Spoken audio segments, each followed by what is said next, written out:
Merci beaucoup. Je crois que le système, comme j'ai eu à le dire, c'est surtout les résultats de ces deux rencontres-là. Deux matchs, 2 points. C'est sûr et certain que pour une équipe comme le Sénégal, on ne peut pas se satisfaire de cela. Concernant le système, comme c'est le débat, comme j'ai eu à le dire, je le répète encore, sur le système, on était déjà qualifié. Donc c'était important de bouger ce système-là et pouvoir jouer sur ces deux matchs-là en 5-3-2. Effectivement, les résultats de ces deux matchs-là, nous ne sommes pas satisfaits. Ça c'est clair et net sur le plan comptable. Quand on prend 2 points sur 6 possibles, on ne peut pas se satisfaire de ça. Mais je loue la détermination de mes joueurs, le fait qu'ils n'ont jamais abdigué, ils n'ont jamais lâché, ils ont continué à travailler pour pouvoir égaliser. Dominer, je ne le crois pas. Je crois que mené au score. Voilà, plutôt mené au score. C'est vrai qu'effectivement, on a pris ce but-là très tôt. Après, ça a été pratiquement une attaque-défense pendant tout le match. Comme je vous le disais tout à l'heure, je crois qu'en première période et notamment aussi en deuxième période, on a manqué un petit peu de profondeur.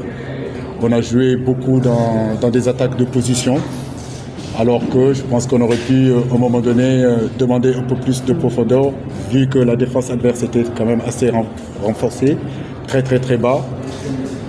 Difficile d'évoluer, difficile de trouver des solutions, difficile de trouver des intervalles. Je pense qu'on aurait dû peut-être sauter les lignes et jouer les deuxièmes ballons dans leur camp pour essayer de trouver soit des fautes, soit ces deuxièmes ballons qui pourraient nous permettre d'attaquer leur derrière ligne. Ça n'a pas été toujours fait, mais comme je l'ai dit, je le répète encore, on a été mené depuis la 6e minute et aujourd'hui, à la 90e minute, ça prouve aussi l'état d'esprit de nos garçons, de ne jamais abdiguer, de ne jamais lâcher et je retiendrai de ça sur ce match-là. Effectivement, le système n'a pas fonctionné ou peut fonctionner sur le plan offensif. Mais je dirais que sur le plan défensif, il y a quand même beaucoup de satisfaction. Maintenant, sur le plan offensif, c'est vrai qu'on n'a pas pu combiner, on n'a pas pu trouver les extérieurs, on n'a pas pu, à un moment donné, trouver nos attaquants pour remettre au niveau de nos relayeurs au milieu pour après écarter le jeu. Comme je vous dis, jouer face à une bloc bas, c'est jamais évident. Mais je pense que Eswatini a fait un très bon match. Il faut le reconnaître et surtout les féliciter du fait qu'ils nous ont tenus en échec. L'évolution du système, comme vous le disiez, on était à 5-3-2. Au moment donné, on est passé en 4-3-3. J'ai sorti un défenseur central pour ramener un milieu de terrain, décaler Crépin Diatta sur le côté droit pour passer à 4. Voilà l'évolution du système 3-5-2 en 4-3-3. Oui, satisfait de pas mal des garçons qui sont là, que ce soit Dia le gardien, que ce soit Nampalis, que ce soit Abdou Diallo, Malo Touré. Tous ces garçons qui sont arrivés, c'est des garçons qui ont vraiment de la qualité. C'est leur première fois en Afrique. Je pense qu'ils ont pris plaisir à être avec nous. En même temps aussi, ils se rendent compte de la dure réalité de ce continent, la dure réalité du football africain.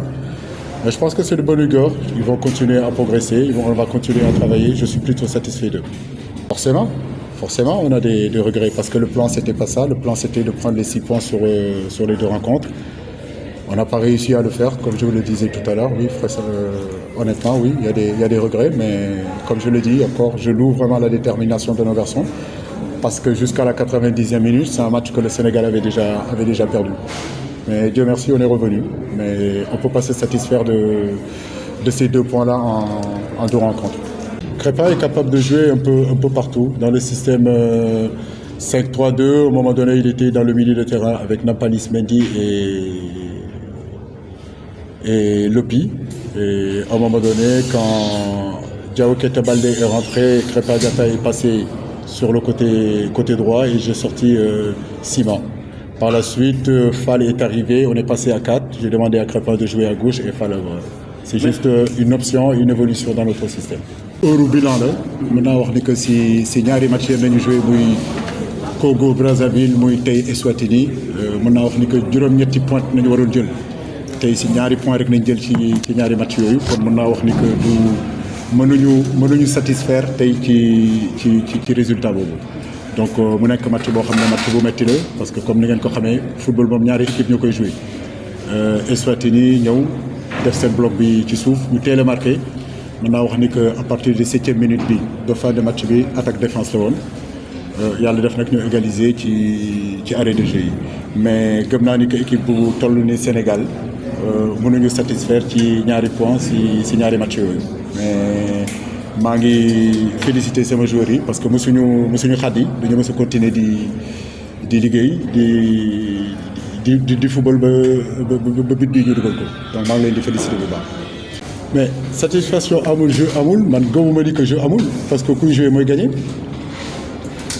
lu ma gëm mooy que groupe bu ñu am groupe bu ñu yore système bu nekk war nañ fi mën a jouer c'est vrai que bi ma ñëwee 4-4-2 nañ commencé bu ñu paree ci 4-4-2 boobu ñu joué récemment 4-3-3 tey comme ni ma ko waxee ci kàllaama nasaraan encore ma waxaat ko encore ñaari match yoo xam ne daf ñu waroon permettre de bouger ci système 5-3-2 mënuma wax ni que satisfaire naa ci ñaari match yooyu mais à partir de tey xam nañu exactement système bi lu muy jëriñ donc à partir de là comme je te dis waxuma ni que équipe Sénégal bi day continuer di jouer en 5-3-2 mën nañu jouer en 4-3-3 mën nañu jouer en 4-2-3-2 qualité joueur yu ñu am c'est sûr et certain que système bu nekk mën nañu fa jouer léegi nag bu ñu waxee affaire jeu man daf may jaaxal parce que depuis quelque temps quand même le Sénégal est dans la possession suñu xoolee suñu match Coupe d'Afrique yi ba léegi le Sénégal est dans la possession après nag comme ma leen ko waxee tamit football ñaar ñoo koy jouer waaw bu dee dañuy jouer ay équipes yoo xam ne ñu ngi ci ginnaaw di xaar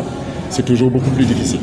mais à part tey mën naa wax ni que bloc bas yenn nañu dajal yëpp depuis Coupe d'Afrique bi ba léegi dañu gagné suñu match yi c'est vrai que tey gagné wuñu match bi mais taxul ni que Sénégal mënul jouer bloc bas. xale yoo xam ne la ça fait depuis longtemps ñu leen di suivre mu nekk xale yoo xam ne xale yu xarañ lañu que équipe nationale bi soxla na leen tey muy Nampalys Mendy muy Abdou Diallo ak ñoom Sène voilà ñooñu tamit ñoom Edouard Mendy ñu ngi fi woon. je pense que équipe nationale bi tey loolu mooy avantage bi c'est que équipe boo xam ne la ñëpp bëgg nañ fa ñëw donc man sama philosophie mooy que fépp foo xam ne doomu Sénégal bi ngi fa te nga xam ne xarañ na mooy may indi ko ci équipe nationale bi kon mën naa wax ni que si ñaari match yi je suis plutôt satisfait de leur performance. yombul nag nekk ci équipe yombul ñëw ci équipe boo xam ne ci dëkk boo xam ne yaroo fa màggoo fa mosoo fa ñëw ci yenn match yi nga performant donc il faut leur laisser un petit peu le temps boo xam ne dinañ adapté wu. mais loolu seen gis-gis la rek je pense que boo xoolee depuis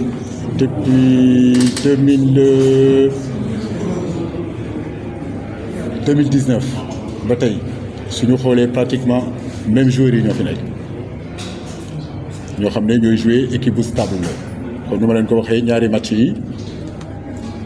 yoo xam ne la war nañ mën a indi yeneen joueurs war nañ mën a changer tactique bi. changer tactique boobu nag indi ak joueurs yu bees ça ne veut pas dire tout simplement que xamuñu fu ñu jëm ñoo gën a xam fu ñu jëm mais comme ni ma leen ko waxee équipe nag dañ koy renouveler concurrence day am ci équipe moo tax nag ci ñaari match yi ñu jéem a indi yeneen joueurs changer tactique bi xëy na loolu ngeen di ne dañuy tâtonner wala xamuñu fu ñu bëgg a dem mais du affaire tâtonnement. joueurs yi nu ñu taxawee woon mooy 5-3-2 5-3-2 boobu mooy que dañu décidé woon yëkkati suñu bloc bu haut. animation bi moo doon lan mooy que Ballo Touré ak Sima ñoom ñoo waroon dem presser latéraux yi dans ces cas-là dama laajte woon Baye Diagne ak Thiam ñu topp seen axe centraux yi bu ñu yoree bal bi bu boobaa sama digg bi mooy Krépin Diatta Nampalys Mendy ak Lopy ñu tëj ñu mu tudd ci digg bi donc yooyu ma doon consigné malheureusement nag début de match bi dañu teel a jël but bi xëy na but bu ñu teel a jël noonu moo ñu xaw a duteeloo tuuti mais comme na ma ko waxee sànq rek kontaan naa vraiment ci réaction xale yi parce que match boo xam ne war nañ ko mënoon perdre te pertuñ ko te loolu lu am importance.